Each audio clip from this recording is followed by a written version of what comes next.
Hello everyone. जैसे कि आप सबको मालूम ही है कि डे बाय डे पोल्यूशन बढ़ रहा है, रोड एक्सीडेंट बढ़ रहे हैं। पोल्यूशन बढ़ने का एक कारण व्हीकल्स का बढ़ना भी है। व्हीकल्स बढ़ना, जब जैसे जैसे अर्बनाइजेशन हो रही है, पॉपुलेशन ग्रोथ हो रही है, तो लोगों की बाइंग कैपेसिटी बढ़ रही है। लोग एक जगह से दूसरी जगह जाने के लिए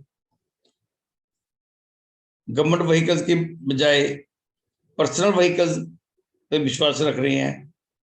प्लस जो कमर्शियल व्हीकल्स हैं उनकी संख्या भी बढ़ रही है, क्योंकि जब अर्बनाइजेशन होगी, मटेरियल की ट्रांसपोर्टेशन करने के लिए कमर्शियल व्हीकल की जरूरत पड़ती है।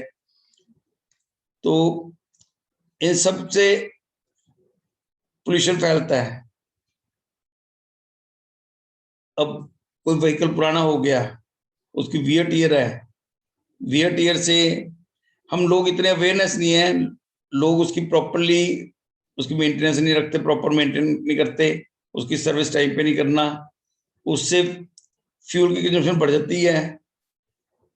एक तो कॉस्ट वाइज ज्यादा पड़ती है, नंबर दो फ्यूल ज्यादा कंज्यूम होने से पोल्यूशन फैलता है।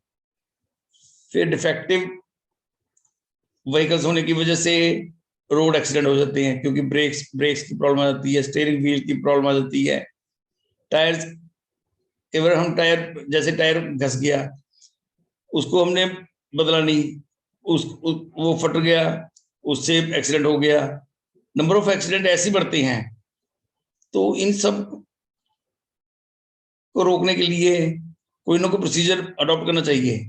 जिस टाइम हम रजिस्ट्रेशन करते हैं व्हीकल्स की, कोई व्हीकल नया लेते हैं, मान लो लाइट मोटर व्हीकल है, लाइट मोटर व्हीकल में क्या है, स्कूटर, कार्स, तो उस टाइम उसकी लाइफ, जो आपको रजिस्ट्रेशन सर्टिफिकेट मिलता है उसके ऊपर 15 साल लिखी होती है। वेयर एज जो मीडियम व्हीकल्स हैं और हैवी व्हीकल्स हैं, जैसे जो कमर्शियल व्हीकल्स हैं, उनकी लाइफ उन्होंने लिखी थी 10 साल। 10 साल और 15 साल के बाद हमें उनको रिन्यू कराना पड़ता है। तो इस टाइम हमारे पास हमारी कंट्री में रोड ट्रांसपोर्टेशन मिनिस्ट्री के मुताबिक 85 लाख से ज्यादा लाइट मोटर व्हीकल्स हैं, जो कि 15 साल की लाइफ अपना पूरी कर चुके। उससे भी ज्यादा, मतलब कई 20 साल भी, कई व्हीकल्स को 20 साल हो गए, 25 साल हो गए, वो चल रहे हैं मार्केट में, उसकी रिन्यू नहीं किसी ने करवाई।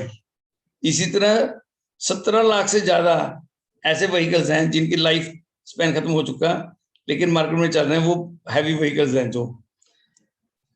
तो गवर्नमेंट ने क्या की, चीजों का सोल्यूशन क्या ढूंढा है, एक व्हीकल स्क्रैपिंग पॉलिसी बनाई है। वैसे तो जैसे मैंने आपको बताया कि हमारे सर्टिफिकेट में जो व्हीकल्स का सर्टिफिकेट, रजिस्ट्रेशन सर्टिफिकेट होता है, उसमें वैलिडिटी लिखी होती है।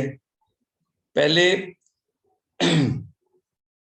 जो पहले पॉलिसी थी, मतलब जो आजकल चल रही है, अभी अभी चल रही है, चल रही है, जैसे आपके 15 साल हो गए पूरे या 10 साल पूरे हो गए, आपको जहां से आपने रजिस्टर कराया था, ऑफिस में जाना पड़ेगा। ऑफिस में जाके अपना व्हीकल ले जाने हैं, व्हीकल ले जाके वो मैनुअली चेक करते हैं, हर चीज चेक करती हैं, मैनुअली होता है वो सारा सिस्टम। वो देखते हैं कि इसके ब्रेक्स वगैरह ठीक हैं, सब कुछ ठीक है, तो फिर वो आपको फिटनेस सर्टिफिकेट दे देते हैं। फिटनेस सर्टिफिकेट लेने के बाद 5 साल की रिन्यू हो जाती है आपका, मतलब कि आपका जो व्हीकल्स है, आप 5 साल और सड़क पे चला सकते हैं। हर 5 साल के बाद आपको इसको रिन्यू कराना पड़ता है। इसकी नॉमिनल फीस वो चार्ज करते हैं।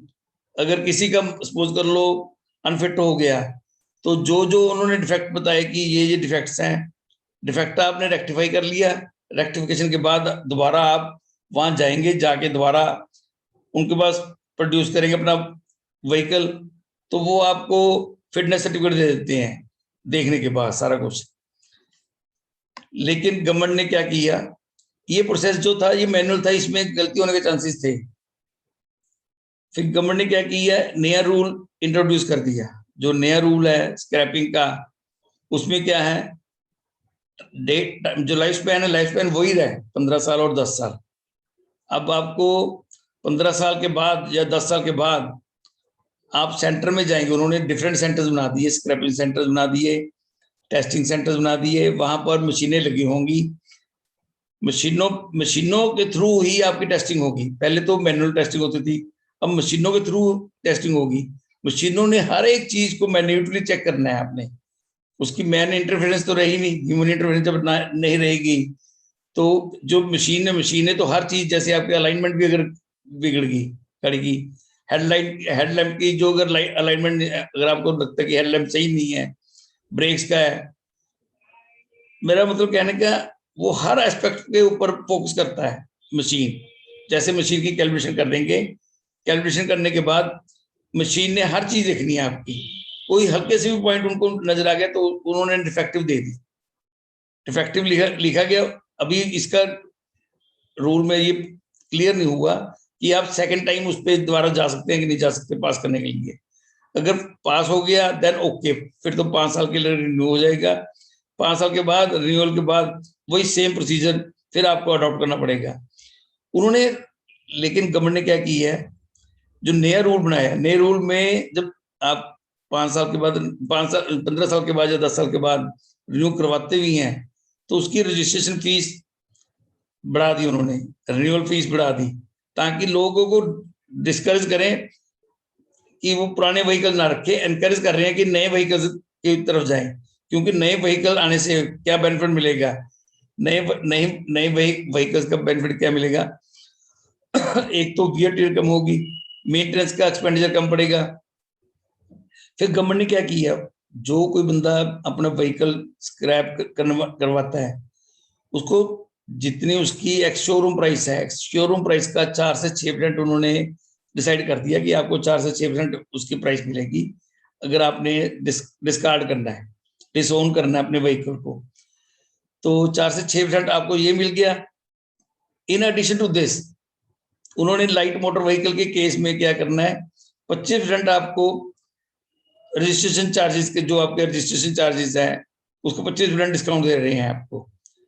In commercial, for commercial purpose vehicles जो हैं उसके ऊपर 15% डिस्काउंट दे रहे हैं।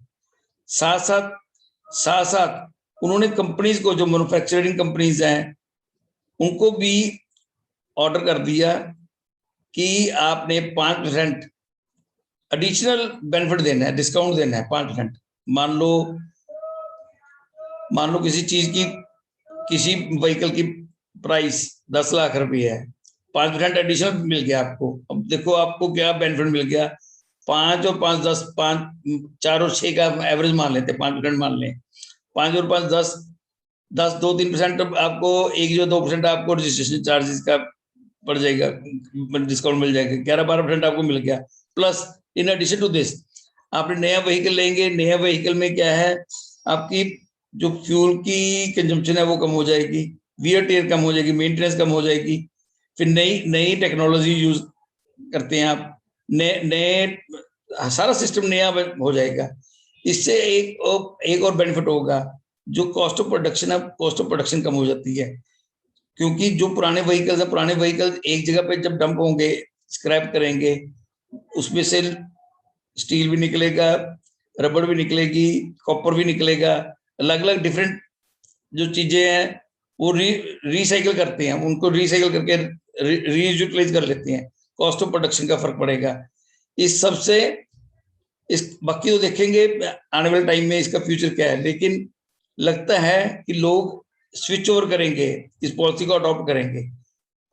होप आपको मेरी ये वीडियो पसंद आई है, इसको लाइक करें, शेयर करें, और एक बात खास, अगर आप चाहते हैं कि मैं ज्यादा से ज्यादा वीडियो शेयर करूं तो सब्सक्राइब का बटन प्रेस करना ना भूलें। Thank you.